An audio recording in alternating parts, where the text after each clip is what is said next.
When you place it in the bore, loosen the telescoping gauge, wiggle it around a little bit, make sure it's centered, but wiggling it will help it find center. And you're just kind of wiggling it around to find that center.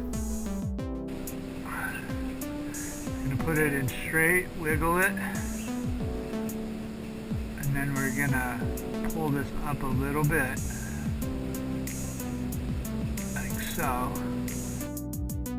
Next, you're going to want to angle it like this and then tighten the knob down. Hold it tight, tighten her down. Try not to wiggle it too much. I gotta do it again.